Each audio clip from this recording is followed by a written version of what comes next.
Hey there, Saints. Pastor Dave here with another weekly devotion for you this Wednesday. Hope you're doing well today. I want to get started with a quick devotion from David Koontz's Quiet Mind. This is a meditation on going with the flow. Life just is. You have to flow with it. Give yourself to the moment. Let it happen. Jerry Brown. 260s? Maybe so. But I believe this sentiment, unlike bell bottoms and hippies, is a part of the 60s that will stand the test of time. Of course, it wasn't new in the 60s, but that decade marked this particular wisdom with its own nuances.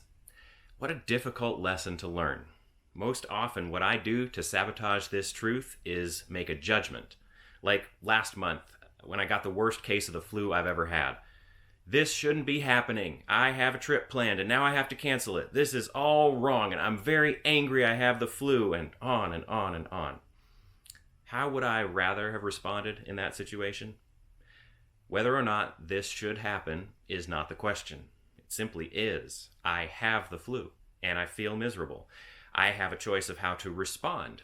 I want to spend my energy in resting and helping my body recover. I don't want to create frustration and thus stress for me and those around me where none is necessary or helpful. I want to go with the flow. Let it happen doesn't mean that we can actually let or not let things happen. Most of the time, we have no control. They happen. What it does mean is that I can choose how to respond to what is happening. The martial art of Aikido is a perfect example here.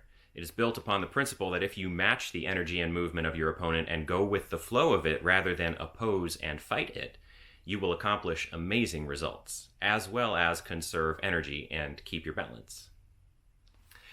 Well, Saints, I recently took Charlotte to Carowinds, a theme park in North Carolina, and I don't know why I keep doing this. It's kind of frustrating to me to take Charlotte to theme parks and have to fight her to get on rides. She just doesn't seem to want to get on any of the roller coasters. We would get in line for something, and as we get closer and closer and closer to the carts to get on, she'd just get more and more and more anxious and nervous and scared and just, Daddy, I don't want to do this. Daddy, I don't feel good about this. And it was just frustrating to me because I know she can do it. I know she'll have a good time when she does get on the ride. Every time that I've gotten her on a ride, she's gotten off and said, yeah, that was great. I loved it. But every time trying to get her on it in the first place is, it's like pulling teeth. It is just difficult. But the part of the park that she really enjoyed when I stopped pushing her to get on all these rides was the Carowinds Harbor, the water park area.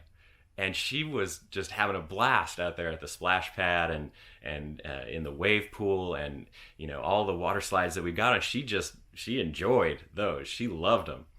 And I kind of realized, maybe I'd have a better time with my daughter on this fun day if we just did what she was excited about doing rather than trying to encourage her and push her to get on the rides that she didn't want to do. So we spent most of the day in the water park area, and we had just so much fun together. And it's funny because, when you're on a water slide, literally all you can do is go with the flow, right? You get on and you're going to go where the water takes you. There's nothing else to do. But it's kind of a great example, an illustration of this very idea. And you want to know what she enjoyed the most in the water park? The lazy river. Now, if that's not just about going with the flow, I don't know what is. So, Saints, where in your life are you pushing against things that you really don't have any control over? Where in your life are you feeling frustrated or fighting back against something that you really just can't change? I know that is one of my habits. I'm someone who likes to keep things neat and organized and keep things moving in the direction that I choose. And yet, sometimes that's just not possible.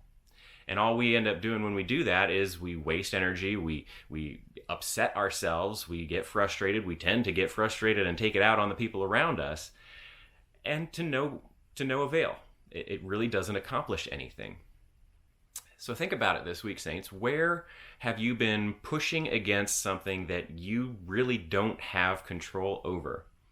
And how would it be different if you perhaps learn to accept things for the way they are and go with the flow? Obviously, there are situations in our lives that are, not the way that God wants them to be, and we should resist that. We should push back against that. But maybe not everything that we are trying to control is something that we need to or even can control. Saints, that's your devotion this week. I hope it's something worth thinking about for you. I hope it's helpful. Hope you are doing well and staying healthy. And I'll be praying for you. Please keep praying for me, and I'll see you all again soon. Take care, Saints.